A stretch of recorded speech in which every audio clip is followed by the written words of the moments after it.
अंबिकानगर बाळे परिसरात पोलिसांनी अल्पवयीन मुलीचा बालविवाह रोखण्यात यश मिळवले आहे।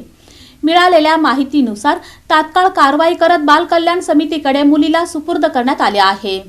सोलापूर शहरातील अंबिकानगर बाळे परिसरात अल्पवयीन मुलीचा विवाह रोखण्यात पोलिसांना यश आले आहे। 25 एप्रिल रोजी गुरुकमल मंगल कार्यालय खंडोबा मंदिराजवळ बालविवाह होणार असल्याची माहिती मिळताच पोलिसांनी तातडीने कारवाई केली। घटनास्थळी पोहोचल्यावर वधूवर पक्षाचे नातेवाईक उपस्थित असून साखरपुडा उरकून विवाहाची तयारी सुरू असल्याचे आढळले। चौकशीत वधूचे वय केवळ 13 वर्ष 6 महिने 12 दिवस असल्याचे समोर आले आहे। यानंतर पोलिसांनी दोन्ही कुटुंबियांना बालविवाह प्रतिबंध कायद्याची माहिती देत समुपदेशन केले। तसेच अल्पवयीन मुलीला बाल कल्याण समिती समोर हजर करून विवाह रोखण्यात आला। ही कारवाई पोलीस आयुक्त एम राजकुमार, पोलीस उपायुक्त गोवर हसन आणि सहाय्यक पोलीस आयुक्त पंडित यांच्या मार्गदर्शनाखाली पोलीस निरीक्षक स्नेहा मेहतर, पोलीस उपनिरीक्षक अश्विनी काळे, महिला सुरक्षा कक्ष व अनैतिक मानवी वाहतूक प्रतिबंध कक्षाच्या पथकाने संयुक्तपणे केली।